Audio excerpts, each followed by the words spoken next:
Now, Andy Hafner in Whitefield. Hello, Jim. Yeah. How are you? Great. Oh, by the way, before I start, you know, you've been talking about letters. About what? You know, you've been talking about letters. Letters, yes. Have you had any from William Hughes Grammar School? Yes. Have you had lots? Loads and loads. Not on computer, because we've broken up, you see, so we can't get into the computer room. Oh, dear. Anyway, do you know what I want to talk about? Shellfish. Well, actually, I don't know whether you know, but Hookvale's a bit deaf. I don't know whether you've noticed that. What is? Steve Hookvale. What? He's deaf? He's deaf. He's not, well, in my experience, he's, not deaf at all. Well, actually, what On a scale of very deaf indeed to not deaf at all, he comes very much towards the not deaf at all end of the spectrum. Well, what I do want to talk about is shellfish. Not shellfish, shellfish. Oh, yes. Now, when did you come in here? I'd say end of January, wasn't it? Somewhere around that time. That was when Fulwood was taken off the nighttime, late night, 10 till 1 show, yeah? Yes. Now, I have calculated that since he's been taken off, only 6 items have been given away on your show. 6 things. Yeah. How do you explain yourself? This is diabolical. Well, don't give things away. I dispense pleasure. Oh, come on. Do you make the other DJs, whether they're good or not, whether they're good DJs or not, they give things away? What about you? Well, if other presenters have to give away goodies, or aren't they called freebies or something like that, in order to secure a listenership, then I'm afraid that is their problem. But I haven't got anything at all of that nature. I rely purely on my skill as an entertainer and a purveyor of wisdom and wit and epithets and what have you. And so, if you what you're doing, I suspect, is doing a rather elaborate plea for a T-shirt, aren't you? No, not at all. Working up to it slowly. No, the thing is, you see, I mean, you've given T-shirts or sweatshirts away before. Do you remember when England played their matches? Yes, that's right, yeah. See, well, you know, maybe you'd attract more listeners if you give things away. No, I think you're wrong. Anyway, okay. All right, I'll tell you what. No. All right, what would you like? You name it. Anything that's in the studio here now, you can have. You can have. No, not you. We've got an angle poised lamp. Doesn't work. Nope. Angle poised lamp with a 15-watt bulb in it.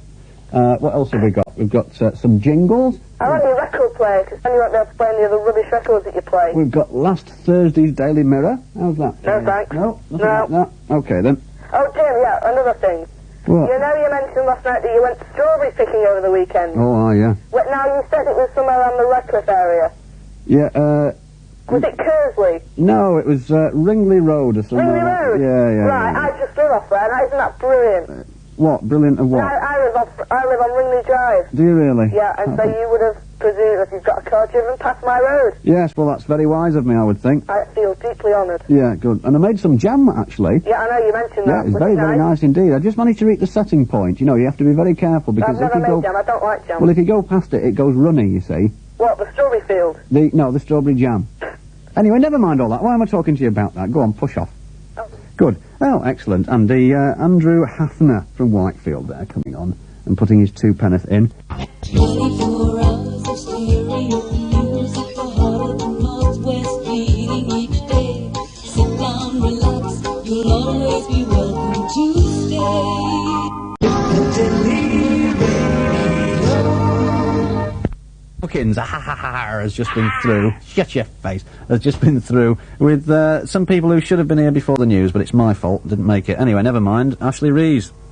Hi, Jim. Hi. You know all these third-year computer butts that have been writing to you from William Hume's Grammar School? From William Hume's so-called grammar school, yeah. Oh, it is, Jim. Don't worry. It's very high standard. Is it? Well, this is Ashley Reeve of Air Force fame, and the gaffer here of the computer clan wants to have a quick word with you, I think. Hello, Jim, all right? Yes, indeed, you precocious Jim, little horror. do you know who I am? No, you sound very nasty, though. This is Andrew Hafner. Do you remember you read my letter out on Thursday, and I was mentioned in Paul Williamson's letter earlier? Oh, yes. Now, the reason for everyone writing to you is, believe it or not, but I'm so fabulous. In the computer room, we have a Jim Reeve League table. Really? Yes, and the scoring system is, you see, you get 1 point if you send a letter in. Yeah. 2 if it's read out. Yeah. 3 if you get a reply. And 4, I think it's 4 if you phone in or something like that. Yeah. And oh, well, we'll soon put a stop to that. It's really up to you who wins the league. Is it really? Yeah, because... Well, I'll tell you what, now that you've informed me of that, I can guarantee that it's going to be a no-score draw. Oh, that's nice of you. Isn't it? Very decent of me. And while we're on that subject, Rita Rowe. Now, no, fine, yes, okay. Yes, never mind. John Ferguson.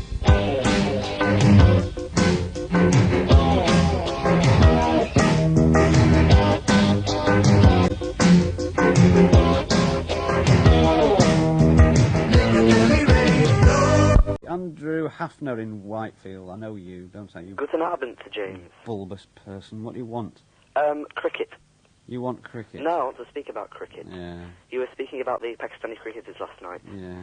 Did you know that... Oh, Happy New Year, by the way. Not yet. Well, all right, Happy New Year for whenever it is. 24th. Well, that's all right. I've got a Happy New Year card here. Oh, thank you. It's not for you. Oh. It's wishing you shalom. It's from that Michael West in Hazel Grove. Nutter. Don't know him. No, you won't do. No, Right, okay. Did you know that having left the country, the Pakistan cricketers owe various people about £3,000?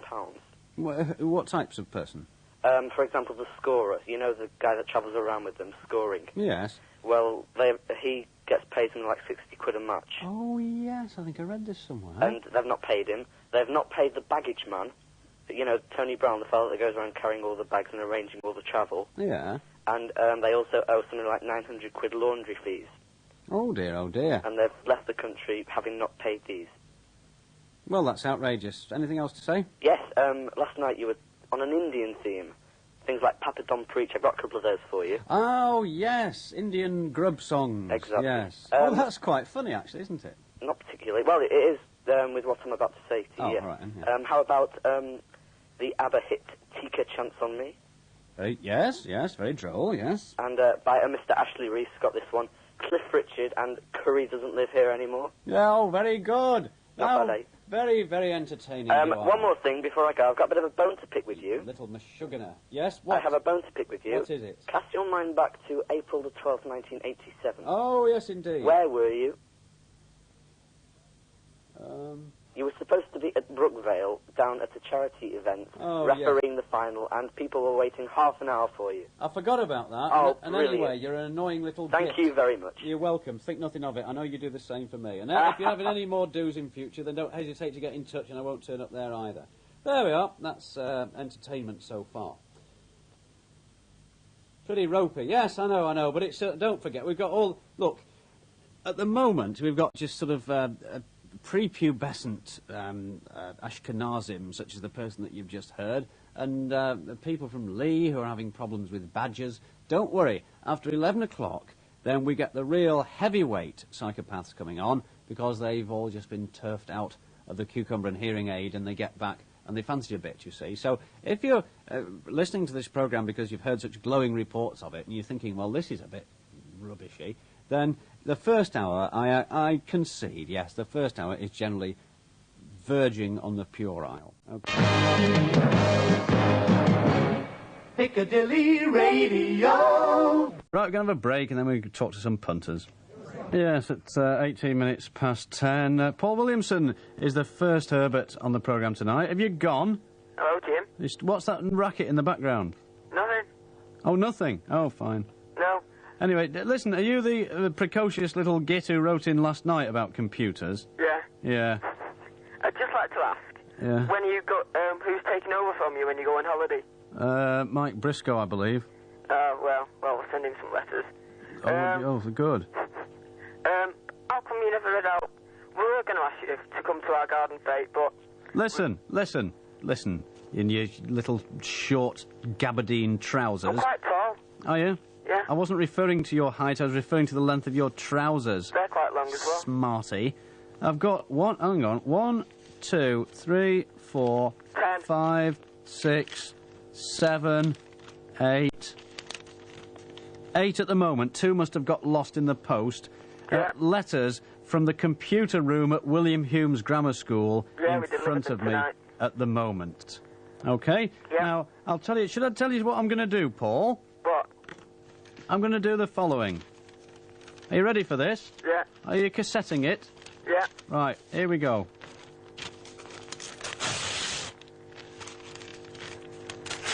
There we are, happy?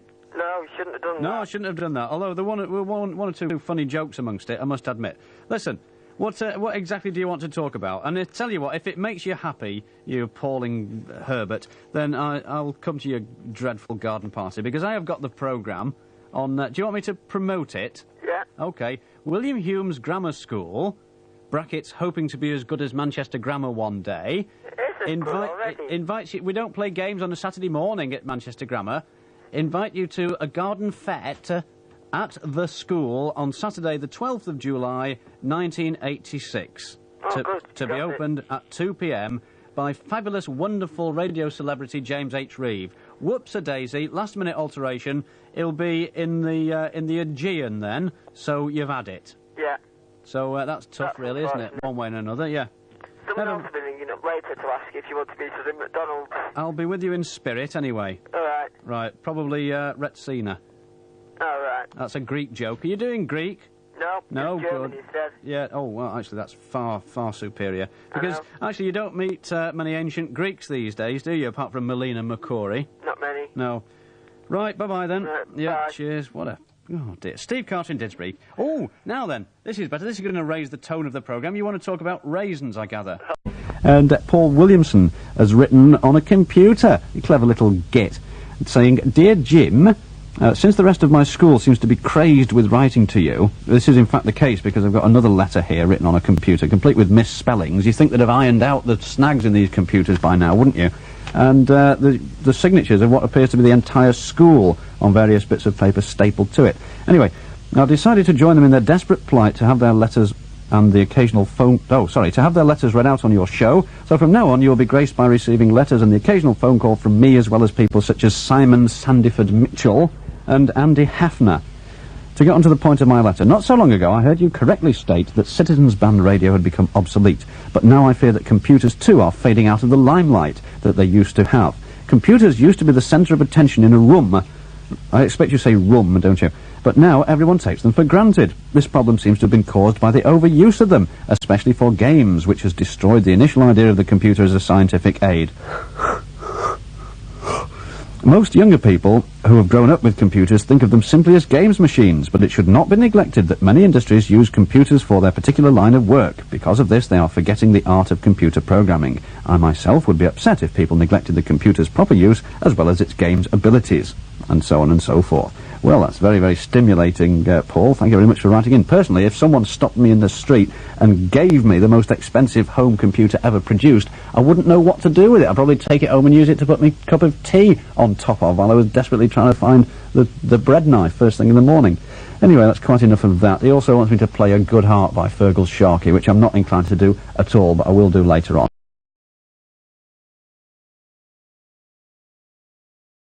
Again from Blakely. Dear Jim, I present you James H. Reeve with this know-it-all licence. I thought it would be suitable for you. From Simon Sandiford-Mitchell, aged 13 and 11/12. When am I taking over the show? Say hello to Rita Rowe for me. I wish I could. And so on and so on and so forth. It was boring. Anyway, never mind that. And there is an attractive little licence enclosed, which says as follows. Know-it-all licence presented to James H. Reeve. This licence entitles the bearer to give his stupid... Oh, I've just noticed that licence is spelt wrongly. Oh, how unfortunate.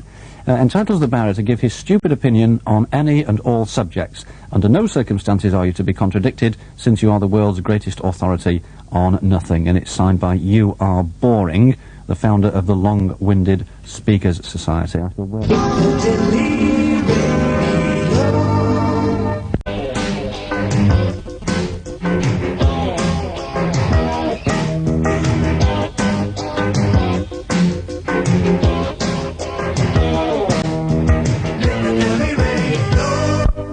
This actual letter is from Andrew Hafner from Ringley Drive in Whitefield. He says, the competition is on. I am talking, of course, about the fight to replace you on your show when you go on holiday. And Andrew then makes a suggestion as to where he thinks I might be spending my holiday. Well, I'm not. For a start, it's not 7 days, it's 14 days, and Rita Rowe won't be there at all. He continues, I know that many people have applied for the job just to get the thrill of cutting off Roy Acorn, but I've drawn up a table of the top 10 replacements for you, and I hope that when he considers who will take your place, the head of programmes, Mike Briscoe, will take a good look at this list. Number 1, Mike Dean. Number 2, the Welsh Git. Number 3, Roy Acorn of Rochdale. Number 4, Irate Albert. Number 5, the Welsh Train Spotters Anorak. Number 6, Simon Sandiford-Mitchell. Number 7, Brian Robson's Left Foot. Number 8, 2 members of the Corky Brigade. Number 9, Rita Rowe, provided she can last for 3 hours a day without you. And number 10, the man at the Niobian Embassy. There you are, and I think the least you could do is send me a signed photo. P.S. Please read this out. P.P.S. I've heard nothing about your blue Mazda. I'm sorry about that. Yes, perhaps that's worth another try.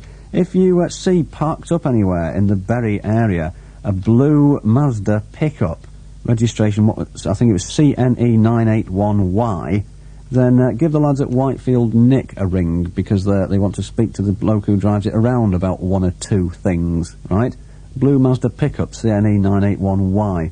PPS, I bet you don't read this out, as I've already sent in 2 letters and neither of them have been read out. Well, if they're anything like this one, I can quite understand that. Thank you very much, Andrew Hafner. Garden Fete, that's the William Hulme Grammar School Garden Fete. That takes place at the school on Saturday, the 12th of July, 1986, it says in the programme, just to make sure we get it right, at 2 o'clock.